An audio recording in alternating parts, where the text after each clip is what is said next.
Hello, hello. Oh, it's going to bug me. My camera's sideways. Let's see. It's a little bit better. Hey guys, good morning. Happy Wednesday. It is Wednesday, the 26th of May.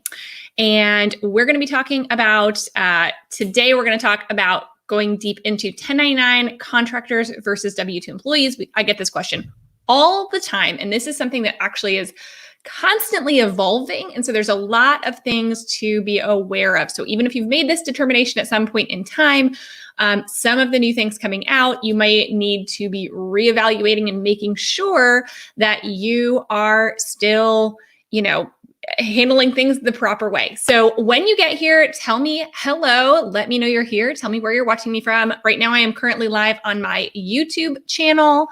I am also live over on Facebook in my Financial Literacy for Women Business Owners group. If you are not a member, you need to come on over, jamietrull.com/group. And we're having lots of discussions over there. I'm live every single Wednesday, giving you guys just talking about all the things, financial literacy, maximizing profit, everything that can be helpful in your business. I'm a CPA. I'm also a financial literacy coach and profit strategist. So, okay, I see some people joining. Hey, Jackie. Hi, guys. Hi, everybody. Okay, so I'm going to jump on into this. I think this is one I've seen so many questions on recently. And I don't know why there's been a big pickup in these questions. It may be because we're going through, now kind of coming out of COVID, we're going into a stage of rehiring and things like that. And so people are wanting to make sure that this is correct. Also, there's been some movement on different things. So the first thing that I want to start out with is, I think one of the things that gets confusing about the classification of contractor versus employee is, what's regulating this, right? Like, where are these regulations coming from? And the reason that's confusing is because they're coming from all over the place. So there's multiple different agencies involved, and they're all kind of slightly different rules. And so that's where it can get really confusing when we're trying to make sure that we're following all the rules. Rules are changing, or perhaps the federal rules are different than your state. So that is where I want to kind of talk through first, who makes the rules that we need to follow and what are the rules? So whether you are someone who is hiring and you want to make sure that you're denoting them correctly as an employee or independent contractor, or if you are someone who is an independent contractor and wants to make sure that that's the proper categorization for you and understand what the differences are, this is a good place to be. I see some people joining me, some Facebook users. If you're watching me in my Facebook group, make sure that you hit the button above before you comment that asks for StreamYard to get permission to see your name. Then I know who you are, because I don't know who you are otherwise. Okay, so let's talk about kind of the three main agencies that are really, or types of agencies, I should say, that are really making these rules. We've got the IRS, right? We got the tax peeps. We have the Department of Labor, the Federal Department of Labor, okay?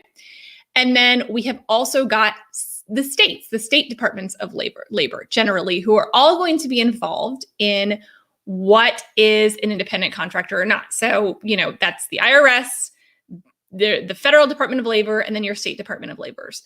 And the fun thing about that is that they don't all align in many cases.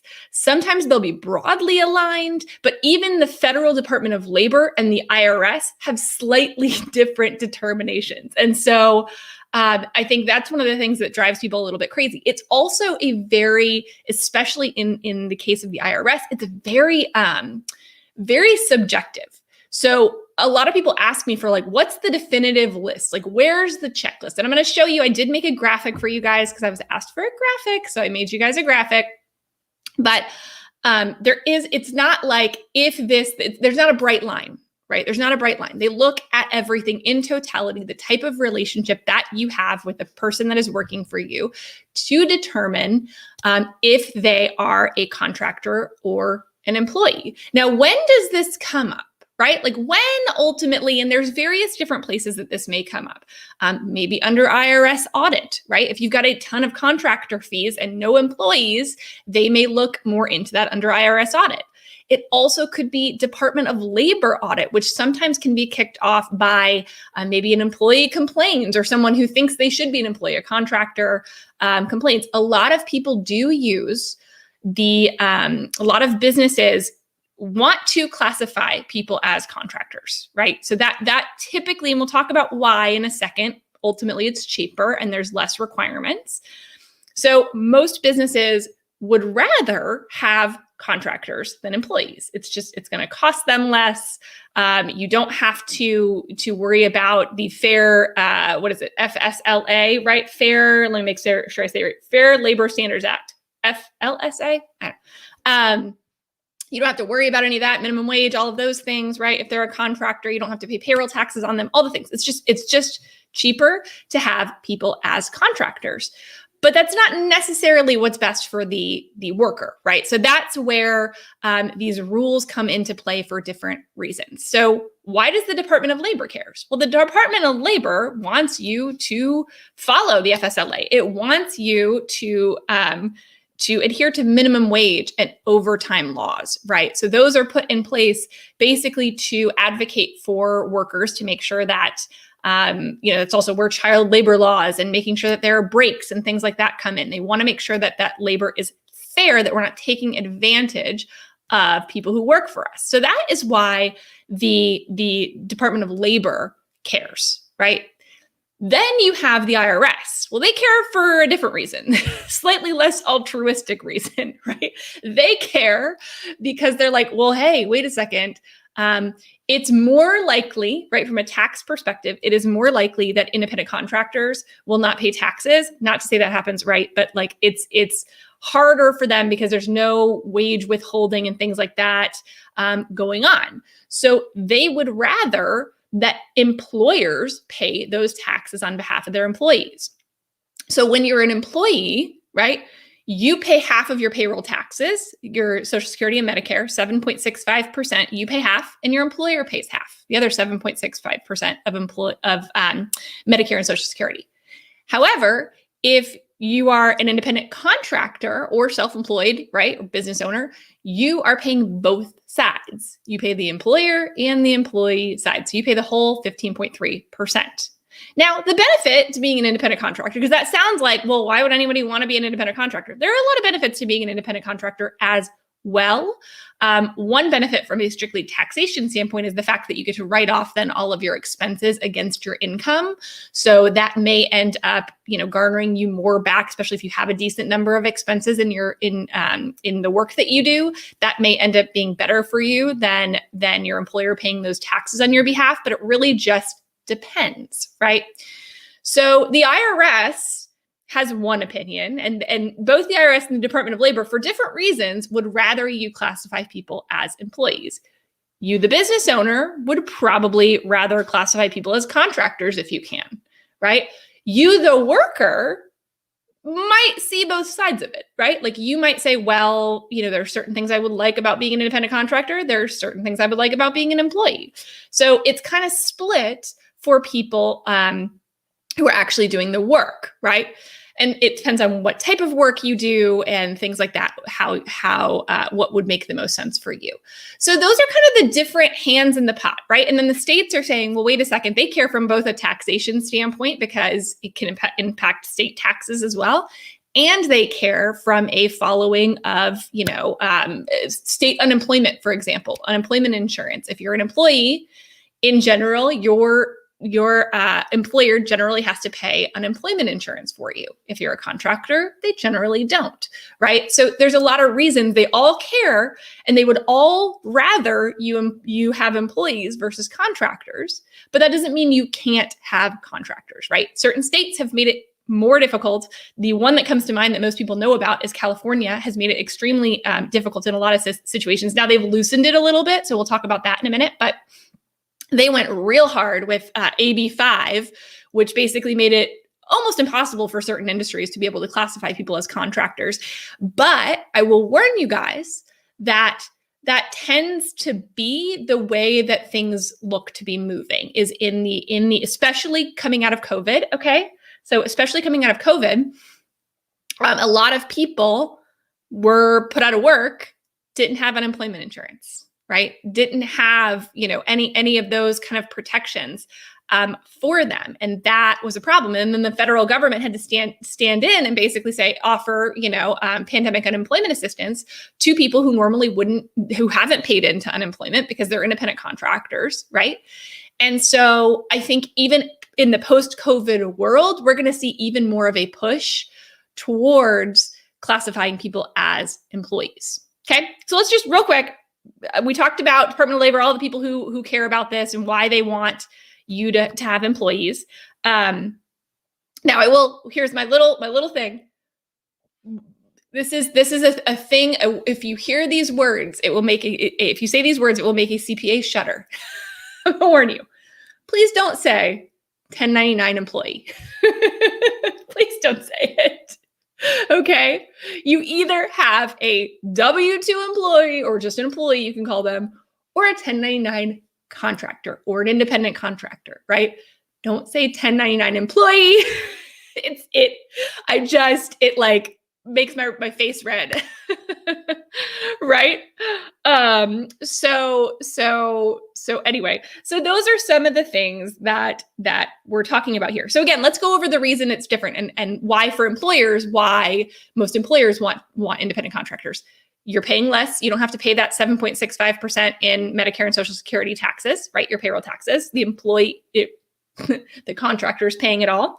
You don't have to pay unemployment insurance generally. You don't have to pay workers' comp generally. You don't have to abide by, the minimum wage requirements, the overtime requirements, all of those things. That makes employers say, well, it's easier for me to have an independent contractor than an employee. When you have an employee, there's a lot more you need to do. And sometimes even healthcare, depending on how big your company is. If you have over 50 employees full time, you might have to offer healthcare. So there's a lot of different reasons that employers would rather kind of put them as contractors, but it can come back to bite you. There are actually some pretty significant fines and penalties and back taxes and things that you would potentially have to pay as an employer if you are found to be misclassifying employees. This is why I will say, and we're going to go over kind of the different buckets in a minute that the IRS has.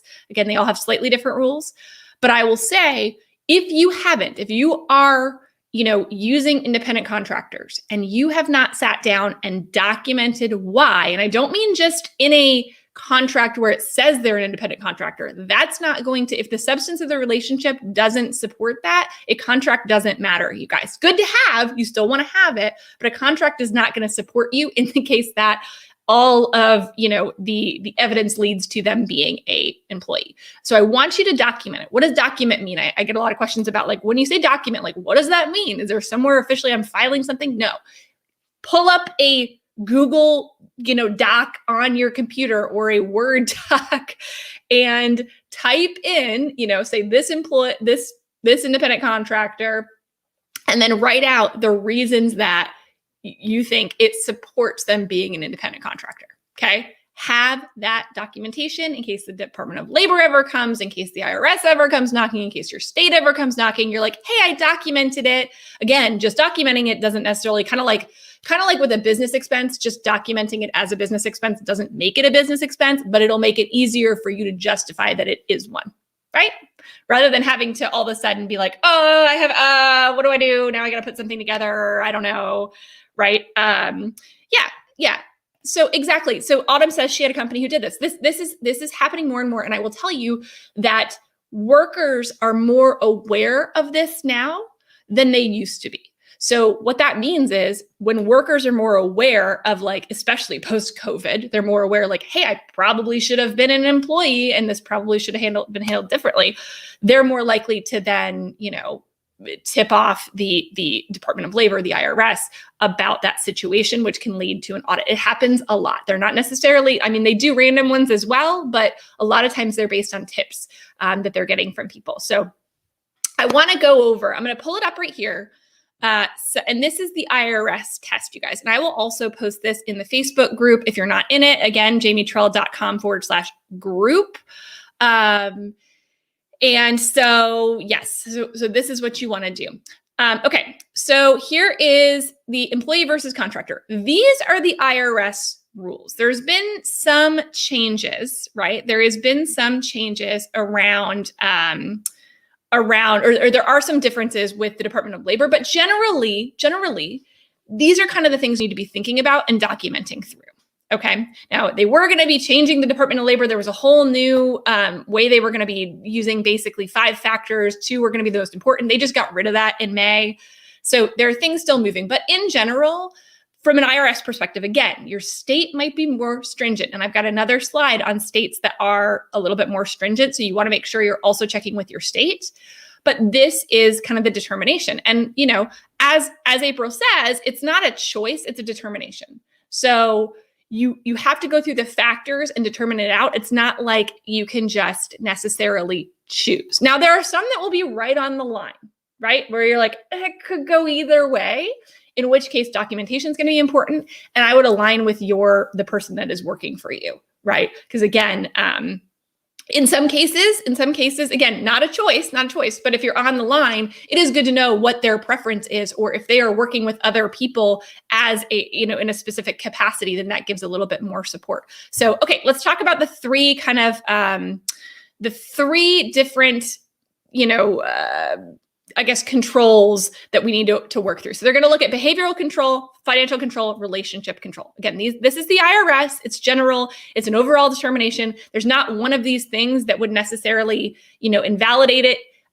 It's not that you have to be able to go through each of these and say on every single one, they'd be an employee or a contractor, right? But remember, the assumption tends to be, it's kind of like guilty until proven innocent, employee until proven contractor, right? It's kind of like that, where it's like the onus is to prove that the contractor relationship is what they are, not so much the employee. There's less need for documenting why someone's an employee because there's less benefit to the employer when they categorize someone as an employee. But alternatively, when you're trying to categorize as a contractor. So it's employee versus contractor. So each of these will have a kind of a description and then a versus. And the first part is employee. The versus is contractor. So behavioral, financial, relationship, control. Okay. Let's see. So okay. High degree of behavioral control, high degree of instruction training versus minimal degree. If you have to bring someone in and fully train them on what they need to do for their job, I'm not talking about like certain things, right? Like here's how we do things here, which everybody would probably need to do. Even when you bring in contractors, like, hey, here are some things that how this works here. But if you have to train them to fully do their job, they're probably an employee. The assumption is that an independent contractor most of the time comes into the job, is hired for a specific expertise that they have. So if you have to do a high level of instruction and training with them, probably an employee. Again, not one of these is going to be the determining factor, but you need to look at it in totality. Need for on-site work versus performing from anywhere. Again, this one can be seen in different ways, but if they have to be on site to do their work, they can't be performing in other places. That leads more towards an employee. That doesn't mean if they can perform from anywhere, though, that they are that's strong evidence of a contractor, because there are a lot of people that have remote employees. Hours dictated by the company versus hours directed by self. If the hours are directed, if it's you work from 8 to 5 and it's specific and there's like a clock in, clock out, or there's, really specific business hours that they are meant to work and there's not a lot of flexibility around that, that can lead towards the employee. There's a lot of control there that then the employer has over what they do. A contractor generally is going to be more in control of their schedule. Similarly, they're probably not going to necessarily be paid, like on an hourly basis where, well, it depends. It can be a little bit different, but oftentimes they're going to be paid more on a project type basis versus dealing with like vacation time and, things like that.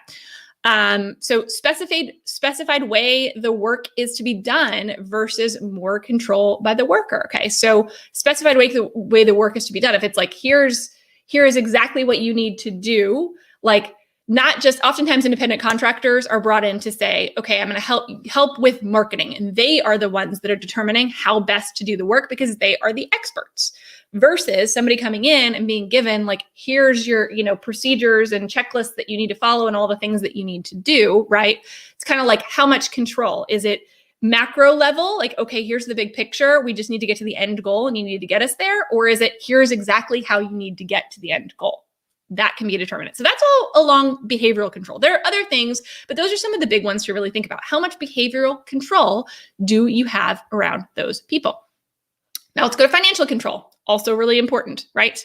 Also financial control. Work for one company versus work for multiple companies or services available to the public. So if you have someone who works full-time with you, is not working with any other, clients, hasn't worked with any other clients, perhaps, right? That is more likely that they are an employee. If you are restricting, if they can't, either they can't because you said, okay, you can't work for anybody else, or because you are working them to such a degree that they don't have time to do that for anybody else, that can be an indication of employee versus contractor. Okay. Reimbursing business expenses versus being responsible for your own expenses. Most contractors are going to be responsible for the vast majority of their own expenses. There may be some things, obviously, that would be reimbursed, or they would more likely be billed out, right, versus reimbursed. You wouldn't, if you're giving, oftentimes, expense reports and things like that, that's usually going to be more of an employee type of thing to do. That would be handled a little bit differently for contractors. And again, contractors are then able to write off those expenses. So typically you're just going to see a difference in the amount of finances that the person puts out. Employer provided tools and materials versus self-provided. So again, if the employer is giving them the tools to do the job, then that is indicative of an employee relationship. Now, again, none of these are silos, so that's important. You may check off some and not others. But if you are providing a lot of the things for them to do their job, that can oftentimes be more of an employee type relationship. Setting payment amount versus the ability to recognize a profit or loss. This is a really important one too. So set payment amount being they make X amount. Now it may be project, but it may be like, if you're paying them daily, weekly, usually weekly, monthly, whatever it is, oftentimes that's more of an employee relationship when it's a set amount. Contractors have the ability to recognize a profit or loss, right? They are a business, technically. And that's the key, is that they are a business. They can recognize a profit or loss on their own, right? They may have more expenses than they do income, or vice versa, but they are putting more out usually financially than they would be if they were an employee, again, because employees are going to be provided most of their things that they need to do their job. So those are kind of the things that go along the lines of financial control. So behavioral control, financial control, and then relationship control. It's kind of similar. You're probably getting the picture by now, but if you hire someone indefinitely versus temporarily, typically contractors are seen as, people who are project-based, or they come in for a particular reason, but they aren't necessarily assumed to be into perpetuity type of workers. If they're assumed to be coming on for, indefinitely, then that is oftentimes more an employee type relationship. Employer control, we talked about this, over vacation time versus self-controlled. If you are having to turn in your vacation time and, accrue vacation hours and all of that, that's more indicative of employer controlled and employee relationship versus a contractor who usually can do what they want. Maybe they would have to advise, like, hey, here's what I'm doing. But they don't necessarily have that same level of control. They're not going to have to get their vacation approved, right? Now, this is a big one. We're going to talk about this one a little bit more on the next slide. So service is a key activity of the business versus not key. Now, I don't mean not key in the sense of like not important. I just mean if you are a bookkeeper and you are outsourcing to another bookkeeper, that work is key. That's what you're selling, right? That service work is key to your business. If you own an ice cream shop, okay, and you're outsourcing to a bookkeeper, well, that's not key from the standpoint of that's not the main thing that your company is selling. Of course, it's important. Obviously, bookkeeping is important, y'all, but it's not the main thing that your business is selling, right? So there's kind of a difference there. When you're outsourcing, the thing that you are selling, that can be a big one. And this is one that we're going to talk about, the ABC test here in a minute, in California and some other states that are kind of moving in this direction. But this is one that has been kind of the hardest, especially when it comes to some of our Uber and Lyft and all of that, right? Because driving a car, probably key business activity to a ride sharing company. So that's a big one.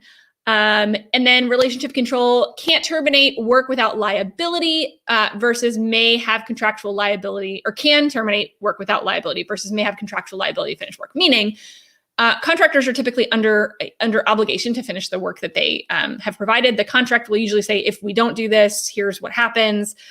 Employees can generally terminate work without having any kind of, financial liability or even continuing liability. Maybe they require a 2 weeks notice or something like that, but they're not going to be liable for anything if they leave. So anyway, this is the kind of overarching things. So what you can do, again, I'm going to post this in the group. If you're not in financial literacy for women business owners, come join us. We are an inclusive group, jamietrull.com/group. You can use this. And if you want to just document and write down some things for each of your employees today and just put it in a file somewhere that you'll remember where you put it, right? Because I don't know if anybody else's desktop looks like mine. Put it somewhere you remember it in case you ever have to come back. But it is important to kind of go through these and say, here are the reasons that I believe, right? And looking at the totality of the situation, right? Oftentimes we know. I'll say this. Oftentimes we know. There are cases where like you could go either way. Oftentimes with existing people working for us, we know what they should be, right? Like we have a good sense of that as an employer. How much control do I have over this person, how they do their job, how they're paid, right? So I think that's important to kind of really sense check with. It's not about like, that's why they made it this way and not bright line, because the problem with making bright line rules is that people find a way to get as close to that line as possible. That's what we do. So what they've done is made it more subjective to say, no, but really though, basically, this is like, no, but really though, what are they? Right? And these are the things that if you got a Department of Labor audit or IRS audit, they're going to come back and basically ask you for to see all this stuff. It's not going to be like, where's the contract that says they're an independent contractor? Although they will want that too. That's not going to be the thing. They're like, but tell me how this works. And they're going to interview the person. How do these things actually work in your business? So I think that's really, really important. Okay, let me look through your comments really, really quick. Thank you. Let's see, jamietrull.com/group. You're probably in it though, because you're watching me on Facebook. You might be on my business page, but you're probably in it. Oh, this is interesting. I was misclassified and once terminated. My new CPA grossed my income as I was an employee. It was eventually determined that this employer was using a different EIN number for each contractor. Oh my gosh, she eventually went to prison for fraud. Holy moly. Yeah, like that's a pretty egregious, but you don't have to be that egregious to get in trouble. Now, you probably won't get in trouble for fraud, but you can get a lot of fines and penalties, even if you're trying to do the right thing. No. So that's, again, one of the things, right? If they have an LLC or other formation, if the independent contractor has formed an LLC, that's more proof that they are, that they are an independent contractor, but that's not going to save you, right? Because if everything else on here is like, yeah, but, right, then having that LLC is not going to be the thing. Now, it's one of the points, one of the things that would be looked at. But again, if they have an LLC and they've never worked with anybody else, they're not offering services to anybody else, there's a high level of relationship and behavioral control. It's not going to work. So there are no like get out of jail free cards here. Unfortunately, they've done that on purpose. They've done that on purpose. Okay, so let's really quickly talk about some of the states that have more stringent requirements. Okay, just really quickly because I know I'm close on time here. Let me stop my screen share and share my other screen really quickly. Okay, so I'm just going to touch on this because it is an important designation. We just talked through the IRS. What does the IRS say? That's fairly closely aligned, at least right now, with what the Department of Labor says. But states have been moving in the direction of more stringent rules, right? That are making it harder to be an independent contractor. And I personally foresee that being the case going forward, okay? I foresee things moving in that direction, especially post-COVID when a lot of people didn't have jobs and didn't have employers who were paying unemployment insurance and things like that for them, especially when we're talking also about, minimum wage and all the things that are going on in the news right now. I think we're moving in a direction that's more similar to something like this. However, this is California. They have they have the most stringent requirements around this that make it hard to be independent contractors. I know somebody that literally has a babysitting company that, some people work for her only like 10 hours a year, and she has to classify them as an employee in the state of California because of B here. So let's talk through these real quick and know that what has happened, this came out in, I think, January of 2020. I think this was finalized. But what has happened since then is they've put a ton of exceptions in. So I'm not going to go over all the exceptions. Let's see. Yeah, exactly. Yep. That's there. I mean, they are the ones that are really taking this to say more people need to be employees because they believe that employers are kind of shirking their responsibilities to people that work for them. So the A, and here's variations of the ABC. We're going to talk over California's, but there's variations of this that exist in California, Connecticut, Delaware, Illinois, Indiana, Massachusetts, Nebraska, Nevada, New Hampshire, New Jersey, Vermont, Washington, and West Virginia. I feel like I was just singing that state song. Does anybody know that state song they learned in like second grade? I know all the states in alphabetical order because of that state song. And now I've taught it to my 7-year-old as well. Okay, so in this case, and if you're not one of these states, more than likely your state will follow something similar to what we just went over, but check your state's Department of Labor website because these things are changing all the time as well. Okay, so check, see the specifics, understand what the test is for your state, because that's going to be usually either the same as federal or more stringent. Okay, all right. Even better. Even better. Okay. I'm going to break out in some rap here in a minute. Okay, so test A, the worker is free to perform services without the control or direction of the company. Okay, I mean, that's kind of similar to what we talked about before, right? It's like that's around the behavioral control, like how much control do they really have? So control is a big thing, you guys. Obviously, as a worker, you control like the general tasks that they do or the general thing that they are working on. But how much control really do you have? B, this is the big, we're going to come back to B. We're going to come back to B, okay? Because that's the big one.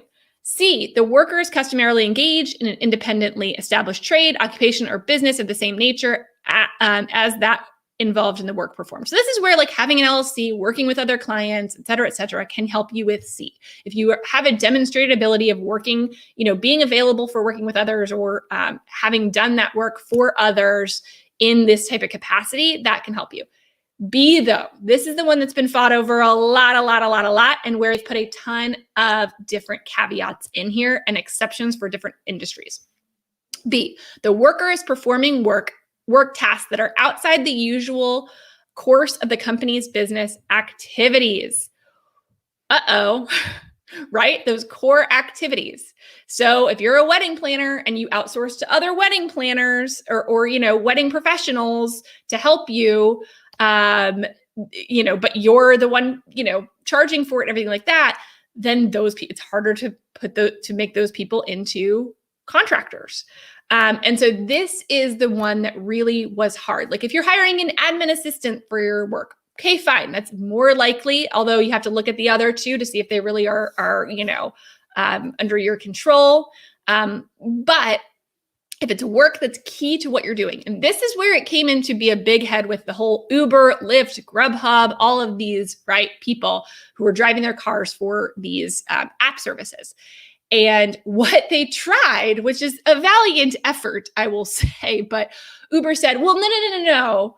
They're not performing the work that is usual to the company's business activities because the actual business activities, what our business actually does is just connect people, right? Like we just connect a person who needs a ride with a person who wants to give a ride. Like we're not involved in the actual ride, right? And so that was kind of their Hail Mary a little bit. It didn't work, although subsequently now, actually pretty recently, I think it was Prop 22 was passed, which exempt basically Uber, Lyft, Grubhub, those types of businesses from this rule. So basically what they did is they made these really tough restrictions. And then they said, yeah, but then we're going to like issue all of these exceptions to it, specifically in California, at least, right? And but again, we can kind of see that as the harbinger of what's happening across the country. And so we can kind of get a feel for that. But there are several now different types of professional services that have been scoped out. That all came out of AB, I wrote it down, AB 2257. That was passed last year as well, which basically exempt a whole bunch of different industries from specifically point B. But there are still a lot of, like, trucking is still one, I believe, that's heavily impacted, things like that have not been exempt from this rule. So again, that I'm talking about California, but the reason I'm talking about California is because that's the wave, right? That's kind of what's happening. And it's already, go look at your specific state Department of Labor, especially if you're one of these states up here, because you more than likely have more stringent rules than that previous slide. You might have looked at that previous slide and been like, okay, I feel like I'm okay. And then you're like, oh no, oh no. That's sort of kind of, what is happening right now. And the trends that we are seeing. And the reason, I want to talk more just for a second, and then I'll finish up. First of all, the laws matter. The laws that you need to follow are based on where the employee is working, not necessarily where the company is located, right? So, I have remote employees and I have to go and do things. The laws are based on, I have to go look at those laws based on where they live and work, right? Versus where I am. So that's important to note as well. Let's see. Yeah. And I think this is true, right? We don't want to be surprised by it because that's going to really suck for people who it's like, oh shoot, all the people, if you have one or two, it's not going to make a big difference. And I want to make sure that I tell people that, like, look, yes, it is slightly more expensive to have an employee. It's not going to be as much more expensive if you only have a few, right? I think people are worried that like one employee, you don't have the healthcare requirements. There are a lot of requirements. You may not even have to get workers' comp depending on what your state rules are, right? It's not 7.65% in taxes, maybe some unemployment insurance. It's not going to be that much more expensive to you. And again, if you're worried about the minimum wage thing, like, truthfully, like, look at your wages because you want to make sure that people are making, reasonable living wages. That's really important. But I think most people, it's just the taxes and things like that are the reason that they want to have contractors. But it's not going to be that impactful. Now, if you have a lot of people that this impacts, maybe it will be. And that's where you really, really want to look at this from a substance perspective. And so I want to talk about independent contractors and why. So what was so interesting about what was going on in California and what has gone on in some other states is this battle. It seems like you would think, because employers are like, I want you to be an independent contractor. You would think that most workers would say, well, I want to be an employee because I get more benefits. I get paid vacation time. I get unemployment insurance. I get half my taxes paid. But what we have seen, and I think it's coming through the eyes of what's going on with our gig economy that is happening, right? Is that a lot of people were like, no, I want to stay an independent contractor. And I think I even saw something on here too that was really interesting about this. Let me see if I can find it somewhere. somebody had made a comment here. Yeah. So having a side gig as a Lyft driver, I would only want to be an independent contractor. Mileage deduction from the IRS is huge. So yeah, you got mileage deduction. Now what I would say to that is, in theory, right? If you were the employee, your employer should be paying you that mileage instead. So that's typically what happens with employee relationships, right? When we looked at that chart, it said, well, are your expenses borne by you or borne by the business? So you're like, I want that mileage deduction.